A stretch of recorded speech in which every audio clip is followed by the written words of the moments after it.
que a doutrina maçônica ela é pior do que a assembleiana. A doutrina... Existe uma doutrina? Existe um código de ética absurdo. Eles pegam pessoas que têm capacidade de obedecer regras e ordem. O que estaria dentro da doutrina maçônica? Casamento, divórcio. Não pode? Não pode. Ser divorciada? Divorciar depois de entrar na maçonaria. Ixi, tá mais rígido que muitas igrejas aí, então. Então, existe coisas dentro da maçonaria que ele é totalmente codificado debaixo de ética e código. E a obediência àquilo é extremamente... O senhor, como estudante do Apocalipse, biblicista, faz previsões também dentro de uma base bíblica. O senhor acredita que haverá prestação de contas para pastores que são maçons? Eu acredito na salvação do pastor maçom primeiro. Se ele não negar a maçonaria, eu não acredito que ele é salvo. Eu já entro aqui. Não tem. Um crente maçom? Também. Não existe? Não, na minha visão, como eu tenho um advogado aqui que me ligou do Rio de Janeiro, uma semana atrás, ele era secretário da maçonaria no Rio de Janeiro. E aí que ele me falou também do modo de pastor assembleiano da maçonaria, ele é da Assembleia de Deus. Então, assim, ele negou tudo. Ele abriu mão da maçonaria. Não tem, e ele era cotado para ser grão-mestre. Chegar no nível estadual no Rio de Janeiro. E ele abriu mão de tudo.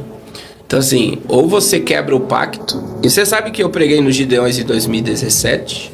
E eu preguei contra a maçonaria. Foi algo assim. Eu estava pregando esse negócio, né? Nova Ordem Mundial. Aí eu entrei, tem o trecho da mensagem que eu depois até te envio. Eu falo assim: o reino de Cristo é maior que os Illuminati.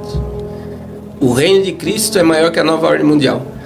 E aí eu tremi. Eu falo assim: eu tremi porque eu temi mesmo. Eu vou te contar a experiência que eu tive. E aí eu soltei: o reino de Cristo é maior que a maçonaria. É melhor você ir pobre pro céu do que rico e queimar no fogo do inferno. Aí Deus me tomou, ali foi algo de Deus mesmo. E eu comecei a gritar: quebra o pacto, quebra o pacto, quebra o pacto. E daí caiu aquele... Eu vi esse corte. Caiu aquele poder lá no pavilhão dos Gideões e tal.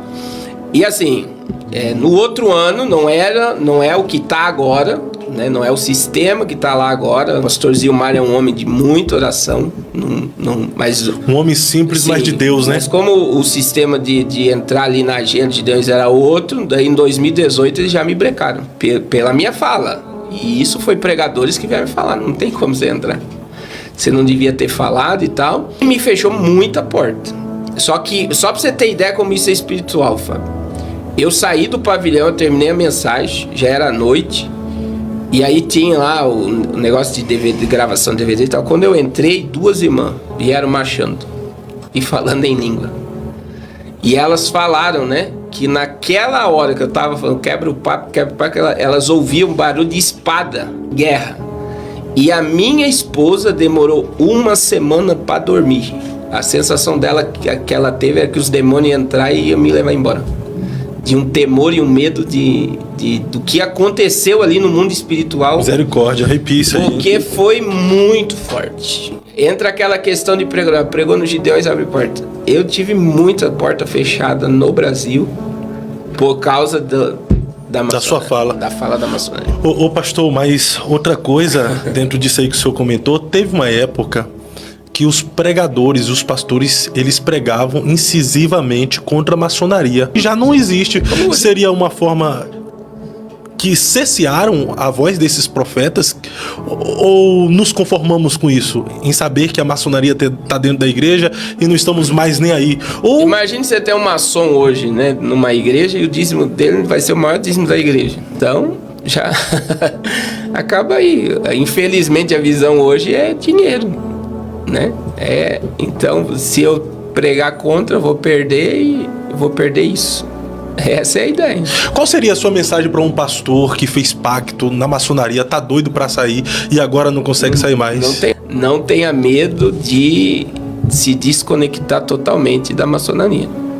E sem se desconectar não há salvação. Agora, por que muitos não conseguem? Por causa que se sair, dependendo do ramo que trabalha, fica pobre no outro dia. Ele quebra.